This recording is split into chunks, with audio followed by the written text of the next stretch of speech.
An innings and 132 runs was the difference between Australia and India in the first test in Nagpur the other day. The game would still be going today if it went the 5 days, but India wrapped up that game in 3 days and made it look pretty easy. There's just going to be a little review of the test and a bit of a look forward to the rest of the series, even though it seems pretty predictable what's going to be happening from this point onwards. In my prediction for the test, I made the point that after the first day of play, we would get a better understanding of how the series is going to play out, particularly from an Australian perspective. If they won the toss and batted, how would they perform? How would they try and execute against Ashwin, Jadeja, Patel? And the answer is pretty poorly, to be honest. For all the talk about the pitch was not the reason behind a large majority of Australia's wickets. It was for, say, Smith and Marnus. They both got done by some balls that stayed low or, spun a bit extra. But for most of the middle order, it was just balls that, they should have been playing straight down the ground instead of across the line. But they elected to play some weird shots. We'll get into more of that later. My overall thoughts on the pitch was that the pitch didn't play anywhere near as badly as anyone thought it would. Yes, it maybe affected Australia's left-handers a bit more than it did India's top order. But then Patel and Jadeja went out there and batted, and they handled the conditions pretty okay. And, maybe that's an old ball thing, who knows? Or just maybe a thing of, batting better in the conditions. So, yeah, there was the Australians received a lot of backlash for their performance, actually, across Twitter, across news outlets, and some of it's fair, some of it's not so fair, but yeah, they've got a lot to work on heading into the next test, that's for sure. Let's touch briefly on India and how excellent they were. This video is mostly going to be about Australia and what I think they should do to try and get their way back into the series in the second test and, just evaluate some of the decisions around the team.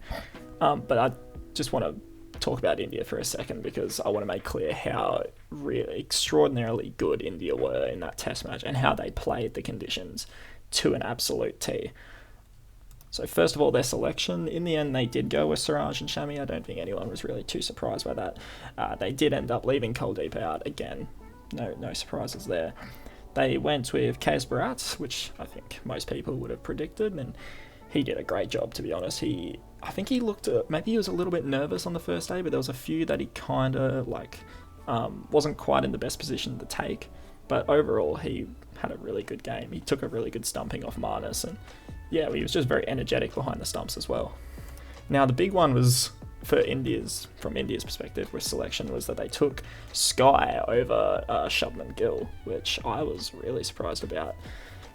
Maybe that was just India's assessment of the conditions, that maybe someone more attacking would have done the trick, but Shubman Gill has been absolutely smacking them lately, so to leave him out was really interesting, and I would be very surprised if he doesn't find a way into this series one way or another. There's a lot of pressure on a few Indian batsmen, actually, because they've got all this depth now. KL Rahul, he's a great player, but would they rather Shubman Gill at the top instead of KL Rahul? I don't know. We saw how tough it was to get wickets for Australia, so why not just go all out and just pick the 6 hardest wickets to get? I just feel like Sky is a great player, but is he hard to get out? He's going to give you a lot of chances from an Australian perspective, so that was an interesting decision. The bowling was absolutely unreal from India. Shami and Siraj were good, but far out, Ashwin, Jadeja, Patel, it just felt like every ball, watching from an Australian perspective, it just felt so nerve-wracking and felt like, okay, this one's done that, okay, now what's the next ball? Oh, now this one, and there was just so little bad balls, and only the really good Australian players could find the bad balls to put away to the boundary, and that was Smith and Marnus. If Hanscom or Warner or Khawaja were getting boundaries, it was usually because they were using their feet, getting to the pitch of it and whacking it for 4, which they should have done more of, to be honest, but they were still good delivery, so they just weren't bowling bad balls. Ashwin got 3 for 42 and 5 for 37, Jadeja 5 for 47 and 2 for 34, and look, they ran that test match. Just looking at the stats on the Cricket Info, it was just LBW bowled, LBW, LBW, LBW caught, and it was ridiculous how well they went, just aiming at the stumps and then just letting the pitch go with its natural variation. So those two were really good. I thought Axar was really good too with the ball, despite not getting the wickets, I guess. I think he only got one for the match. Now on to India's batting. Now, at the start of the match, if you had told me that Pujara is going to get no runs, Kohli, Rahul, Sky, Bharat even, if you had told me that all of them would have struggled with the bat, I guess, I would have been like, you beauty, Australia's in a really good chance to win this match. But the ones that did bat well, batted really, really well for India. Rohit Sharma was absolute world class on that wicket. He just did not look like getting out. And when you compare that to the Australian innings, he made it look so much easier. It made the pitch not look like what it was, which was still a very tough wicket to bat on. Maybe it wasn't, the minefield that everyone was expecting, but he still made a very tough wicket look quite easy to bat on. Yeah, he was extraordinary. He got 120. And then to the later end of the innings, just when you thought Australia couldn't get back in the game here, India only lead by 120 runs. If Australia get a few wickets and they bat well enough in the second innings, then they could lead by 150, and then it's game on in the last innings. But Axar Patel and Jadeja, it's really, really hard from an Australian perspective to have watched that and be going, these guys are batting Jadeja batted 6, but Patel's batting 9 and he's scoring 84, and it was a faultless 84. He looked unfazed for most of the innings. There was not anything that we threw at him that was particularly challenging. So they batted really well, and then we get one of them out, and then Shami comes out, and Shami's absolutely smacking us around, and it's like, what's going on here? We had no answers for majority of the match, and look, the bowling was not the biggest issue for Australia, but it was still significant in the result. On to Australia. Now, we'll start with selection, because selection was obviously an interesting talking point to start the game. I think when everyone heard the team, everyone was sort of doing the maths of okay, so who's actually been left out here? Because they couldn't have left out the established top 5, right? No, they dropped Travis Head and they decided to stick with Renshaw for Sydney and pick Peter Handscomb as well. Now, at the toss, my first initial reaction was, look, it's a really weird call, and it's something I personally wouldn't have done. I still think Travis Head should have got the first pick, but it was proactive, and it was maybe thinking, if we're going to pick the best bowlers for the condition, maybe we should pick the best batters for the conditions, which I can understand. But to pick Renshaw and then see how Renshaw went in the match kind of suggested that it was the wrong decision, and I think most Australian, I'd be surprised if Travis Head doesn't play in the next test match. The other point, they went with Murphy and Boland as the replacements for Hazelwood and I guess Agar, you could say. Yeah, I wasn't too surprised by either of those, to be honest. They might have went with Agar, they might have considered it, and maybe if they hadn't known how big a role lefties would have been on the pitch, maybe they would have went with Agar, but then we obviously saw how Todd Murphy went, so you can rule that out, I guess. Then they went with Boland over Lance Morris, not too surprised there. I still think Lance Morris is really underrated in these conditions, but they went with Boland instead, which, he bowled pretty well. So then Australia's innings started, and it started in pretty horrific circumstances.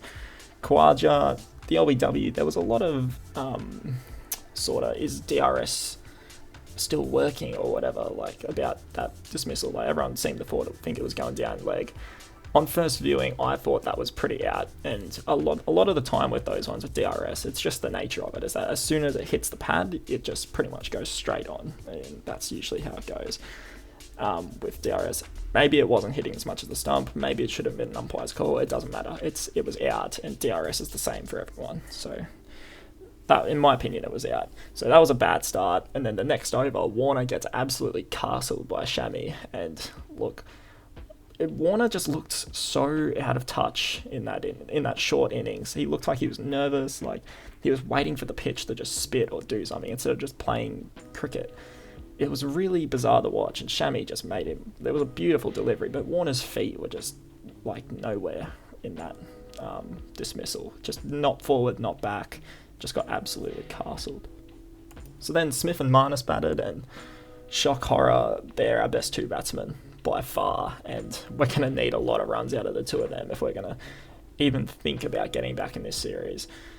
Marnus in particular was pretty free-flowing. Smith got bogged down a little bit, but he never really looked too uncomfortable until he obviously got out. But I think, honestly, a big turning point in the match was Marnus getting out on 49. I feel like if Marnus gets past 50 there, then he would like just reset, and then he'd start moving towards his century, and then suddenly it's like more confidence in him. Maybe he was just looking to get past 50 and then he'd execute his next stage, but he got stumped by a good ball from Jadeja, I believe it was, and yeah, after that, well, it all just went very downhill. Renshaw gets out first ball, doesn't help. Then Smith got out a bit later, and suddenly it's Hanscom and Carey out there, and to their credit, they both batted really well until they got out.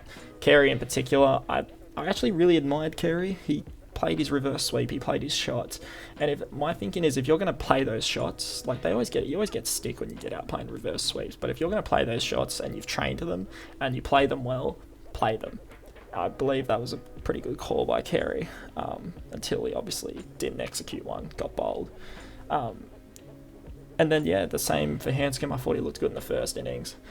But then the second innings, like no one, like Smith looked comfortable-ish on that pitch, but no one else had the class to stand up, and it just really showed, and that was really concerning to see, to be honest. And yeah, we're going to have to make some changes to that batting order. There's no two ways about it. We can't just pick and stick after a performance like that. And if you thought the batting was bad on that wicket, I think the bowling was almost as poor outside of Todd Murphy. Todd Murphy bowled stump to stump. He bowled for variations from the wicket. He bowled flat. Every over, Todd Murphy looked like he was going to get a wicket. He bowled extraordinarily well. He looked so assured. He got some big wickets too. A couple of them were lucky. Like Pujara played a pretty bad shot, and Kohli gloved that one, or clipped that one down the leg side to Carey. A good catch by Carey, who was actually, I forgot to mention, Carey was really good behind the stumps in this match. But yeah, Todd Murphy looked really good. They have to pick him for the next test. Nathan Lyon. Lyon is in a great of an Australian cricket, but far out, he did not have his best match in this test match. He just didn't look like getting the wicket. He was bowling really odd balls. Like, he was coming around the wicket, and I don't know if that was because Murphy went around the wicket and was having some success, but Lyon is not the type of bowler to go around the wicket, because when Lyon goes around the wicket, he bowls really defensively, whereas he would have been better off going over the wicket and trying to use his bounce to find some, gloves or whatever. But he went around the wicket and he just didn't look dangerous, and then with no protection on the offside, he was bowling these bloody wide half volleys that were getting whacked. Bowled a good ball to get rid of Sky, but yeah, I didn't think Lyon looked that good, and it creates an awkward predicament. Like, what if you want to go with two fast bowlers and two spinners, but you can't drop Todd Murphy now? So then, if you want to bring in someone like, Kuhnemann, who's been flown in, like, how do you do that? Do you drop Lyon? Like, it's a really tough call that Australia's got there now. I thought Pat Cummins was pretty poor by his usual standards. That opening spell at the end of day one was all over the place, like leg stump half volleys, too wide, and I don't know, he just did not look his best. Maybe he was a bit rattled after how the day had gone for Australia. But yeah, his captaincy as well. Pat Cummins is a great captain, but he did not have a great test match, to be honest. He was a bit all over the place with sometimes with the field setting, and maybe sometimes with his decisiveness in terms of which bowlers to bowl when. Like, I feel like when Axar and Jadeja were going really well against our spinners, he should have been bringing himself and Boland on more, but he just didn't really do that. But anyway, speaking of Boland, I thought Boland was pretty good. Didn't get any reward, but he just hit a length and dotted up the Indians. But the thing is, that would have been really helpful if we had a bigger score on the board, but we didn't. So yeah, it was hard to compete. Yeah, so that's pretty much it for the bowling. Look, it's hard to bowl when your batsmen don't have a good score behind you, but I feel like we still could have been a bit smarter. And there were definitely opportunities where we could have really grabbed a hold of the match and we just couldn't do it. So, is what it is, I guess. Australia, apparently after the match, went up to the ground staff and said, hey, we'd like to train on the pitch. Just leave it exactly how it is. Which I think is really smart. Like, we've just been bundled out on this wicket. We're complaining that the training pitches we're getting are too green and they're bouncy and whatever. So why don't we just use this wicket? And then the pitch curators said, yeah, sure. And then when the Aussies went to go train out there, they found out that the curators had then dumped heaps of water and hosed down the wicket. So it was all just mud. So you can't really train on that. So that was a bit unfortunate for Australia, but yeah, that happens. So looking ahead, the next test is in Delhi. The other interesting part of this lead up to the second test is actually about the third test, and that's that the game has been moved away from Dharamshala to indoor, which apparently is because the facilities in Dharamshala, which is a beautiful ground, aren't up to scratch. Like, there's patches on the pitch, out on the outfield that, the grass isn't looking too good. So the game's moved to indoor. I think that honestly probably suits India a touch more, because Dharamshala is usually a bit more favoured towards the fast bowlers. But yeah, that's interesting. India should go in pretty unchanged. If they do make a change, it would probably to bring in an extra spinner, given how Australia went against the old spin bowling. But yeah, not much there. India really need to change. They might go with Gill instead of Sky, but it'd be pretty hard. It would be pretty harsh to drop Sky after one innings in Test cricket, even though he got like 15 or something, so he didn't look too bad. Australian changes, so there's been a bit of stuff going on with the Australian squad. They've called up Matthew Kuhnemann, who plays for Queensland, for those who don't know. Left arm, off spinner, really good player. I was a bit surprised that he wasn't originally in the squad, to be honest. But yeah, they've called him up as Swepson is heading home for the birth of his child. So I've got a few questions regarding that. So why would Swepson go on the tour if he knew his kid was going to be born and he was going to head home after one test to go be with his child?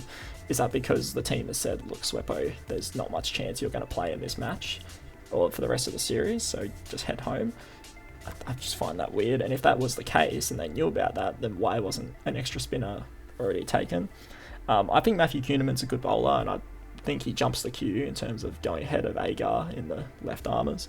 But we've lost a leg spinner and they call in another left armer. Like, what more does Adam Zampa, like, he hasn't played a heap of Shield cricket, but he still is a great leg spinner, and I think he's still worth a crack in Test cricket. Even if, like, you may as well, we've lost the first test, why not just bring in someone that's a bit different compared to the rest? The other rumour is that Warner could get dropped for Travis Head. I think that would be a weird decision. Probably wouldn't necessarily agree with that just yet. Maybe if Warner fails in Delhi, then you can shuffle the order around, put Head up to open, put Marnus up to open, and shuffle it around and experiment, because you may as well experiment at this point after how the first test went. But yeah, I would first and foremost, I would give Warner another test match, and then we might need to have the discussion there. I think Travis Head will play in Delhi. I would be very surprised if he doesn't, especially after how the first test went. You may as well just put him in and give him a go. Apparently Stark is going to be fit to play. That's kind of big news. It'll definitely be beneficial to Australia if Mitchell Stark plays. He's one of our best players in subcontinent conditions, to be honest.